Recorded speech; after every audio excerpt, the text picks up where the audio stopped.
ಕಡಲತಡಿ ಮಂಗಳೂರಲ್ಲಿ ನಿನ್ನೆ ಕಾಂಗ್ರೆಸ್ ಕಹಳೆ ಮೊಳಗಿತು. ಅಡ್ಯಾರ್ ಸಹ್ಯಾದ್ರಿ ಕಾಲೇಜು ಮೈದಾನದಲ್ಲಿ ನಡೆದಂತಹ ಬೃಹತ್ ಸಮಾವೇಶದಲ್ಲಿ ಕಾಂಗ್ರೆಸ್ ನಾಯಕರ ದಂಡೆ ಪಾಲ್ಗೊಂಡಿತ್ತು. ಎಐಸಿಸಿ ಅಧ್ಯಕ್ಷ ಮಲ್ಲಿಕಾರ್ಜುನ ಖರ್ಗೆ, ಎಐಸಿಸಿ ಪ್ರಧಾನ ಕಾರ್ಯದರ್ಶಿ ಕೆಸಿ ವೇಣುಗೋಪಾಲ್, ರಾಜ್ಯ ಕಾಂಗ್ರೆಸ್ ಉಸ್ತುವಾರಿ Randeep Singh Surjewala, CM Siddaramaiah, DCM DK Shivakumar ಸೇರಿ ಹಲವರು ಭಾಗಿಯಾಗಿದ್ದರು. ವಿತ್ತ ಸಚಿವೆ ನಿರ್ಮಲಾ ಸೀತಾರಾಮನ್ ಕರ್ನಾಟಕದಿಂದಲೇ ಗೆದ್ದು ಹೋಗಿ ಅನ್ಯಾಯ ಮಾಡಿದ್ದಾರೆ ಎಂದು ಸಿಎಂ ಸಿದ್ದರಾಮಯ್ಯ ವಾಗ್ದಾಳಿ ನಡೆಸಿದರು. ಸಬ್ಕಾ ಸಾಥ್ ಸಬ್ಕಾ ವಿಕಾಸ್ ಎಲ್ಲಿ ಹೋಯಿತು ಅಂತ ಪ್ರಶ್ನಿಸಿದ ಸಿದ್ದರಾಮಯ್ಯ, ಟೋಪಿ ಹಾಕೊಂಡವರು ಕಚೇರಿಗೆ ಬರಬೇಡಿ ಅಂತ ಯತ್ನಾಳ್ ಹೇಳ್ತಾರೆ. ಮೋದಿ ಪ್ರಧಾನಮಂತ್ರಿ ಆದ್ಮೇಲೆ ಬಡವರ ಮೇಲೆ ತೆರಿಗೆ ಹಾಕಿದ್ರು. ಈ ದೇಶಕ್ಕೆ ಸ್ವಾತಂತ್ರ್ಯ ತಂದುಕೊಟ್ಟವರು ಕಾಂಗ್ರೆಸ್ನವರು. ನರೇಂದ್ರ ಮೋದಿ ಅಥವಾ ಅಡ್ವಾಣಿ ನೇತೃತ್ವದಲ್ಲಿ ಸ್ವಾತಂತ್ರ್ಯ ಬಂದಿಲ್ಲ ಅಂತ ಕಿಡಿಕಾರಿದ್ರು. ಮೋದಿ ಕೊಟ್ಟ ಮಾತಿನಂತೆ ನಡೆದುಕೊಳ್ಳೋದಿಲ್ಲ. ಮೋದಿಯಷ್ಟು ಸುಳ್ಳು ಹೇಳುವ ಬೇರೆ ಪ್ರಧಾನಿಯನ್ನು ನಾನು ನೋಡಿಲ್ಲ ಅಂತ ಸಿಎಂ ಸಿದ್ದರಾಮಯ್ಯ ಹರಿಹಾಯ್ದರು. ಸ್ವತಂತ್ರ ಭಾರತದಲ್ಲಿ ಇವರಷ್ಟು ಸುಳ್ಳು ಹೇಳುವವರನ್ನ ನೋಡಿಲ್ಲ. ಗ್ಯಾರಂಟಿ ಯೋಜನೆಗೆ 52,000 ಕೋಟಿ ಹಣ ಮೀಸಲಿಟ್ಟಿದ್ದೇವೆ. ಕೇಂದ್ರಕ್ಕೆ ರಾಜ್ಯದಿಂದ 4,30,000 ಕೋಟಿ ತೆರಿಗೆ ಹೋಗುತ್ತೆ. ಆದರೆ ನಮಗೆ ವಾಪಸ್ ಬರೋದು 50,257 ಕೋಟಿ ಮಾತ್ರ ಅಂತ ಮಂಗಳೂರಿನ ಕಾಂಗ್ರೆಸ್ ಸಮಾವೇಶದಲ್ಲಿ ಸಿದ್ದರಾಮಯ್ಯ ಕಿಡಿಕಾರಿದರು. ಮಂಗಳೂರಿನ ಜನ ಬೆಳಗ್ಗೆ ಎದ್ರೆ ಕಾಂಗ್ರೆಸ್ ಪಕ್ಷ ಬೈತಾರೆ. ಇದು ಯಾವ ನ್ಯಾಯ ಅಂತ ಮಲ್ಲಿಕಾರ್ಜುನ ಖರ್ಗೆ ಪ್ರಶ್ನಿಸಿದ್ದಾರೆ. ನೀವೀಗ ಓಡಾಡುವ ಸೇತುವೆ ಆಗಿದ್ದು ಕಾಂಗ್ರೆಸ್ ಕಾಲದಲ್ಲಿ. ಇಷ್ಟೊಂದು ಕೊಟ್ಟರು ನಮ್ಮ ವಿರುದ್ಧವೇ ಮಾತನಾಡ್ತಿದ್ದಾರೆ. ಬಿಜೆಪಿ ಮಾತು ಕೇಳಿ ಇಲ್ಲಿ ಒಬ್ರಿಗೊಬ್ರು ಬಡಿದಾಡ್ತಾರೆ. ಬಡವರಿಗೆ ಅಧಿಕಾರ ಕೊಟ್ಟಿದ್ದು ಕೂಡ ಕಾಂಗ್ರೆಸ್ ಪಕ್ಷ ಅಂತ ಹೇಳಿದರು. ಇನ್ನು ಮಂಗಳೂರು ಉಡುಪಿ ಜನ ಆತ್ಮವಿಶ್ವಾಸ ಕಳ್ಕೋಬೇಡಿ. ರಾಜಕಾರಣದಲ್ಲಿ ಯಾವುದೂ ಶಾಶ್ವತ ಅಲ್ಲ ಅಂತ ಡಿಸಿಎಂ ಡಿಕೆ ಶಿವಕುಮಾರ್ ಹೇಳಿದರು. ಕರಾವಳಿ ಮಲೆನಾಡಿನ ಜನ ಕಾಂಗ್ರೆಸ್ ಮಾಡಿದ ಉಪಕಾರ ತೀರಿಸುತ್ತಾರೆ. ಎಂಪಿ ಚುನಾವಣೆಯಲ್ಲಿ ರಾಜ್ಯದಲ್ಲಿ ಕಾಂಗ್ರೆಸ್ ಕನಿಷ್ಠ 20 ಸ್ಥಾನ ಗೆಲ್ಲುತ್ತೆ. ಇದೇ ಸಹ್ಯಾದ್ರಿ ಜಾಗದಲ್ಲಿ ನಾವು ಶಕ್ತಿ ಯೋಜನೆ ಘೋಷಣೆ ಮಾಡಿದ್ದೆವು. ಈಗ ನಾವು ನುಡಿದಂತೆ ನಡೆದಿದ್ದೀವಿ ಅಂತ ಡಿಕೆ ಶಿವಕುಮಾರ್ ಹೇಳಿದ್ದಾರೆ. ಪ್ರಧಾನಮಂತ್ರಿ 370 ಸೀಟು ಗೆಲ್ತೀವಿ ಎಂದಿದ್ದಾರೆ. ಆದರೆ ಅದು ಸಾಧ್ಯವೇ ಇಲ್ಲ ಅಂತ ಹೇಳಿದರು. ಕಾಂಗ್ರೆಸ್ ಸಂಸದ ಡಿಕೆ ಸುರೇಶ್ ವಿರುದ್ಧ ದಾವಣಗೆರೆ ಜಿಲ್ಲಾ ಬಿಜೆಪಿ ಯುವ ಘಟಕ ದೂರು ಸಲ್ಲಿಸಿದೆ. ದೇಶದ ಅಖಂಡತೆಗೆ ಧಕ್ಕೆ ತರುವ ಹೇಳಿಕೆ ನೀಡಿದ್ದಾರೆ ಅಂತ ದಾವಣಗೆರೆಯಲ್ಲಿ ದೂರು ದಾಖಲಿಸಲಾಗಿದೆ. ಪಾಲಿಕೆ ಸದಸ್ಯ ಶಿವಪ್ರಕಾಶ್ ನೇತೃತ್ವದಲ್ಲಿ ದಾವಣಗೆರೆ ನಗರ ಡಿವೈಎಸ್ಪಿ ಮಲ್ಲೇಶ್ ದೊಡ್ಡಮನಿ ಮೂಲಕ ಎಸ್ಪಿಗೆ ದೂರು ಸಲ್ಲಿಸಿದ್ದು ಸಂಸದ ಡಿಕೆ ಸುರೇಶ್ ವಿರುದ್ಧ ಕಾನೂನು ಕ್ರಮ ಕೈಗೊಳ್ಳುವಂತೆ ಆಗ್ರಹಿಸಿದ್ದಾರೆ. ಲೋಕಸಮರದಲ್ಲಿ ಹ್ಯಾಟ್ರಿಕ್ ಗೆಲುವು ಸಾಧಿಸಿ ಕೇಂದ್ರದಲ್ಲಿ ಮತ್ತೆ ಗದ್ದುಗೆ ಏರೋದಕ್ಕೆ ಬಿಜೆಪಿ ತಂತ್ರ ರೂಪಿಸ್ತಾ ಇದೆ. ಸ್ವಂತ ಬಲದಿಂದಲೇ 370 ಕ್ಷೇತ್ರ, ಒಟ್ಟು 400 ಕ್ಷೇತ್ರ ಗೆಲ್ಲೋದಕ್ಕೆ ತಾಲೀಮು ಆರಂಭಿಸಲಾಗಿದೆ. ಇದರ ನಡುವೆ ದೆಹಲಿಯಲ್ಲಿ ಮಹಾ ಅಧಿವೇಶನ ನಡೆಯಿತು. ಭಾರತ್ ಮಂಟಪದಲ್ಲಿ 2 ದಿನ ನಡೆಯೋ ರಾಷ್ಟ್ರೀಯ ಮಂಡಳಿ ಸಭೆಗೆ ಪ್ರಧಾನಿ ಮೋದಿ ಚಾಲನೆ ನೀಡಿದರು. ವಿವಿಧ ರಾಜ್ಯಗಳ ಬಿಜೆಪಿ ನಾಯಕರು, ಸಂಸದರು, ಶಾಸಕರು, ಮಾಜಿ ಶಾಸಕರು, ಜನಪ್ರತಿನಿಧಿಗಳು, ಮೋರ್ಚಾಗಳ ಅಧ್ಯಕ್ಷರು ಸೇರಿ 11,500ಕ್ಕೂ ಹೆಚ್ಚು ಮಂದಿ ಸಮ್ಮೇಳನದಲ್ಲಿ ಪಾಲ್ಗೊಂಡಿದ್ದಾರೆ. ಬಿಜೆಪಿ ಕಾರ್ಯಕಾರಿಣಿ ಅಜೆಂಡಾ ಬಗ್ಗೆ ಮಾತನಾಡಿದ ವಿಪಕ್ಷ ನಾಯಕ ಆರ್ ಅಶೋಕ್, 400 ಸ್ಥಾನ ಗೆಲ್ಲುವ ಟಾರ್ಗೆಟ್ ಇಟ್ಕೊಂಡು ಈ ಸಭೆ ಮಾಡಲಾಗ್ತಾ ಇದೆ. ರಾಜ್ಯದಲ್ಲಿ 28ಕ್ಕೆ 28 ಸ್ಥಾನಗಳನ್ನು ಗೆಲ್ಲಬೇಕು ಅಂತ ಹೇಳಿದರು. ಇಂದು ಸಭೆ ಉದ್ದೇಶಿಸಿ ಪ್ರಧಾನಿ ಮೋದಿ ಭಾಷಣ ಮಾಡಲಿದ್ದಾರೆ. ಕಾರ್ಯಕರ್ತರಿಗೆ ಗೆಲುವಿನ ಟಿಪ್ಸ್ ನೀಡಲಿದ್ದಾರೆ. ಲೋಕಸಭೆ ಚುನಾವಣೆಗೆ ಇನ್ನೇನು ಕೆಲವೇ ತಿಂಗಳು ಬಾಕಿ ಇರುವಾಗಲೇ ಕಾಂಗ್ರೆಸ್ ಪಡೆಗೆ ಮತ್ತೊಂದು ಶಾಕ್ ಎದುರಾಗಿದೆ.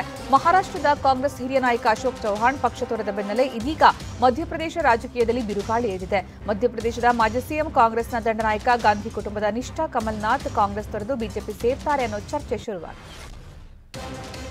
ಕಮಲ್ನಾಥ್ ಚಿಂದ್ವಾರ ಕ್ಷೇತ್ರದ ಪ್ರವಾಸ ರದ್ದುಗೊಳಿಸಿ ದೆಹಲಿಗೆ ಹಾರಿದ್ದಾರೆ. ಕಮಲ್ನಾಥ್ ಅವರೊಂದಿಗೆ ಪುತ್ರ ನಕುಲ್ನಾಥ್ ಕೂಡ ದೆಹಲಿಗೆ ದೌಡಾಯಿಸಿದ್ದಾರೆ. ಕಮಲ್ನಾಥ್ ದಿಲ್ಲಿಗೆ ತೆರಳಿದ್ದು ಬಿಜೆಪಿ ನಾಯಕರ ಜೊತೆಗೆ ಸಭೆ ನಡೆಸಲಿದ್ದಾರೆ ಅಂತ ತಿಳಿದು ಬಂದಿದೆ.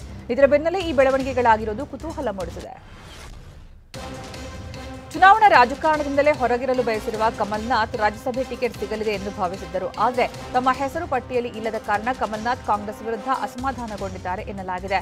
2023ರ ಮಧ್ಯಪ್ರದೇಶದ ವಿಧಾನಸಭೆ ಚುನಾವಣೆಯಲ್ಲಿ ಕಾಂಗ್ರೆಸ್ ಸೋಲಿನ ನಂತರ ಕಮಲ್ನಾಥ್ಗೆ ಟಿಕೆಟ್ ನೀಡುವುದಕ್ಕೆ ಕೈ ನಾಯಕರು ವಿರೋಧಿಸಿದ್ದರು ಎನ್ನಲಾಗಿದೆ.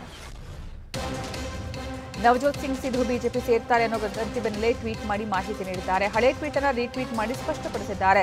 ದೆಹಲಿಯಲ್ಲಿ ಮಾರ್ಗದರ್ಶಕ ರಾಹುಲ್ ಜಿ ಮತ್ತು ಸ್ನೇಹಿತೆ ತತ್ವಜ್ಞಾನಿ ಮಾರ್ಗದರ್ಶಿ ಪ್ರಿಯಾಂಕಾ ಜಿ ಅವರನ್ನ ಭೇಟಿಯಾದೆ ಅಂದಿದ್ದಾರೆ. ನೀವು ನನ್ನನ್ನು ಜೈಲಲ್ಲಿ ಇಡಬಹುದು, ನನ್ನನ್ನು ಬೆದರಿಸಬಹುದು, ನನ್ನ ಎಲ್ಲಾ ಹಣಕಾಸು ಖಾತೆಗಳನ್ನು ನಿರ್ಬಂಧಿಸಬಹುದು, ಆದರೆ ನಾನು ಕಾಂಗ್ರೆಸ್ನಿಂದ 1 ಇಂಚು ಕದಲಲ್ಲ ಅಂದಿದ್ದಾರೆ. ಬಾಗಲಕೋಟೆ ತಾಲೂಕಿನ ಕಲಾದಗಿಯಲ್ಲಿರುವ ಪಂಚಗೃಹ ಗುರುಲಿಂಗೇಶ್ವರ ಮಠದ ಪೀಠಾಧಿಪತಿ ನೇಮಕ ವಿವಾದ ಸೃಷ್ಟಿಸಿದೆ. ಪೀಠಾಧಿಪತಿಯಾಗಿ ಗಂಗಾಧರ ಸ್ವಾಮೀಜಿ ನೇಮಕ ಖಂಡಿಸಿ ಮಠದ ಭಕ್ತರು ಪ್ರತಿಭಟನೆ ನಡೆಸಿದರು. ಈ ವೇಳೆ ಮಠಕ್ಕೆ ಬೀಗ ಜಡಿದರು. ಗಂಗಾಧರ ಸ್ವಾಮೀಜಿ ಮಠ ಪ್ರವೇಶಿಸಬಾರದು ಅಂತ ಆಕ್ರೋಶ ವ್ಯಕ್ತವಾಯಿತು. ಇನ್ನು ಕೋರ್ಟ್ನಲ್ಲಿ ಪ್ರಕರಣ ವಿಚಾರಣೆ ನಡೀತಾ ಇದ್ರೂ ಕೂಡ ಮಠದಲ್ಲಿ ದುರಸ್ತಿ ಕಾರ್ಯ ಕೈಗೊಂಡಿದ್ದಾರೆ. ತೀರ್ಪು ಬರುವವರೆಗೂ ಮಠಕ್ಕೆ ಪ್ರವೇಶಿಸದಂತೆ ಆಗ್ರಹಿಸಲಾಗಿದೆ.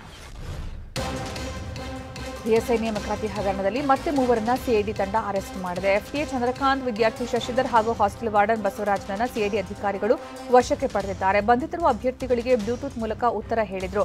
ಇವರ ವಿರುದ್ಧ ಕಲಬುರಗಿಯ ಅಶೋಕನಗರ ಪೊಲೀಸ್ ಠಾಣೆಯಲ್ಲಿ ಪ್ರಕರಣ ದಾಖಲಾಗಿದೆ. ಚಾಲೆಂಜ್ ಸ್ಟಾರ್ ದರ್ಶನ್ ಚಿತ್ರರಂಗಕ್ಕೆ ಕಾಲಿಟ್ಟು 25 ವರ್ಷಗಳು ತುಂಬಿವೆ. ಈ ಸವಿ ನೆನಪಿಗಾಗಿ ಮಂಡ್ಯದ ಶ್ರೀರಂಗಪಟ್ಟಣದಲ್ಲಿ ಬೆಳ್ಳಿ ಹಬ್ಬವನ್ನು ಅದ್ದೂರಿಯಾಗಿ ಆಚರಿಸಲಾಯಿತು. ಶ್ರೀರಂಗಪಟ್ಟಣದ ಶ್ರೀರಂಗನಾಥ ಸ್ವಾಮಿ ದೇಗುಲದ ಮೈದಾನದಲ್ಲಿ ಡಿ25 ಬೆಳ್ಳಿ ಪರ್ವ ಮಹೋತ್ಸವದಲ್ಲಿ ಗಣ್ಯರ ದಂಡೆ ಸೇರಿತ್ತು. ಡಿ25 ಕಾರ್ಯಕ್ರಮದಲ್ಲಿ ನಟ ದರ್ಶನ್ ತಮ್ಮ ಹಳೆಯ ದಿನಗಳನ್ನು ನೆನೆದರು. ಎಂಜಿ ರಾಮಮೂರ್ತಿ ಅವರು ನನ್ನ ಚಿತ್ರರಂಗಕ್ಕೆ ಪರಿಚಯಿಸಿದರು. ಶ್ರಮ ಇದ್ರೆ ಸಕ್ಸಸ್ ಕಾಣಬಹುದು, ಮಾಡೋ ಕೆಲಸದಲ್ಲಿ ಶ್ರದ್ಧೆ ಇರಬೇಕು, ಮೊದಲು ಅವಮಾನ ಆಮೇಲೆ ಸನ್ಮಾನ, ಐ ಆಮ್ ಅ ಬ್ಯಾಡ್ ಬಾಯ್ ಅಂತ ಹೇಳಿದರು. ನ್ಯೂಟ್ರಾನ್ ನಕ್ಷತ್ರ ಅಧ್ಯಯನ ಮಾಡೋದಕ್ಕೆ ಉಪಗ್ರಹ ಉಡಾವಣೆ ಮಾಡಿದ ಇಸ್ರೋ ನಿನ್ನೆ ಮತ್ತೊಂದು ಮೈಲಿಗಲ್ಲು ಸಾಧಿಸಿದೆ. ಭಾರತದ ವಿಶೇಷ ಹವಾಮಾನ ಉಪಗ್ರಹವಾದ ಇನ್ಸ್ಯಾಟ್ 3DS ಅನ್ನು ಯಶಸ್ವಿಯಾಗಿ ಉಡಾವಣೆ ಮಾಡಿದೆ. ಆಂಧ್ರದ ಶ್ರೀಹರಿಕೋಟಾದಲ್ಲಿರುವ ಸತೀಶ್ ಧವನ್ ಸಂಶೋಧನಾ ಕೇಂದ್ರದಿಂದ ಇನ್ಸ್ಯಾಟ್ 3DS ಹೊತ್ತ GSLV ರಾಕೆಟ್ ಯಶಸ್ವಿಯಾಗಿ ನಭಕ್ಕೆ ಹಾರಿದೆ. ಈ ಉಪಗ್ರಹವು ಅಸ್ತಿತ್ವದಲ್ಲಿರುವ ಕಕ್ಷೆಯಲ್ಲಿನ ಇನ್ಸ್ಯಾಟ್ 3D ಮತ್ತು 3DR ಉಪಗ್ರಹಗಳಿಗೆ ಸೇವೆಗಳ ನಿರಂತರತೆಯನ್ನು ಒದಗಿಸುತ್ತೆ. ಪಶ್ಚಿಮ ಬಂಗಾಳದ ಉತ್ತರ 24 ಪರಗಣ ಜಿಲ್ಲೆಯ ಸಂದೇಶ್ ಖಾಲಿಯಲ್ಲಿ ಮಹಿಳೆಯರ ಮೇಲೆ ಲೈಂಗಿಕ ದೌರ್ಜನ್ಯವೆಸಗಿದ ಪ್ರಕರಣದಲ್ಲಿನ ಇಬ್ಬರು ಪ್ರಮುಖ ಆರೋಪಿಗಳ ಪೈಕಿ ತೃಣಮೂಲ ಕಾಂಗ್ರೆಸ್ ಮುಖಂಡ ಶಿಬು ಹಜರಾನನ್ನ ಪೊಲೀಸರು ಬಂಧಿಸಿದ್ದಾರೆ. ಇನ್ನು ಇನ್ನೊಬ್ಬ ಪ್ರಮುಖ ಆರೋಪಿ ಉತ್ತಮ್ ಸರ್ದಾರ್ನನ್ನ ಈಗಾಗಲೇ ಬಂಧಿಸಲಾಗಿದೆ. ಇನ್ನು ಸಂದೇಶ್ ಖಾಲಿಯ ಅಡಗುತಾಣದಿಂದ ಅವರನ್ನ ಬಂಧಿಸಲಾಗಿದೆ. ಕನಿಷ್ಠ ಬೆಂಬಲ ಬೆಲೆಗೆ ಕಾನೂನು ಖಾತ್ರಿ ಸೇರಿದಂತೆ ವಿವಿಧ ಬೇಡಿಕೆಗಳ ಈಡೇರಿಕೆಗೆ ಆಗ್ರಹಿಸಿ ರೈತರು ನಡೆಸುತ್ತಾ ಇರುವ ಪ್ರತಿಭಟನೆ 6ನೇ ದಿನಕ್ಕೆ ಕಾಲಿಟ್ಟಿದೆ. ಪಂಜಾಬ್ನ 3 ಬಿಜೆಪಿ ನಾಯಕರ ನಿವಾಸಗಳ ಹೊರಗೆ ಭಾರತೀಯ ಕಿಸಾನ್ ಯೂನಿಯನ್ ಧರಣಿ ನಡೆಸಲಿದೆ. ಪಂಜಾಬ್ ಮಾಜಿ ಮುಖ್ಯಮಂತ್ರಿ ಅಮರಿಂದರ್ ಸಿಂಗ್, ಬಿಜೆಪಿ ಪಂಜಾಬ್ ಘಟಕದ ಮುಖ್ಯಸ್ಥ ಸುನೀಲ್ ಜಾಖರ್ ಮತ್ತು ಹಿರಿಯ ನಾಯಕ ಕೇವಲ್ ಸಿಂಗ್ ಧಿಲ್ಲೋನ್ ಅವರ ಮನೆ ಎದುರು ಧರಣಿ ನಡೆಸಲಿದ್ದಾರೆ. ರಾಜ್ಯದ ಟೋಲ್ ಪ್ಲಾಜಾಗಳಲ್ಲಿ ಪ್ರತಿಭಟನೆ ಆಯೋಜಿಸಲಾಗಿದೆ.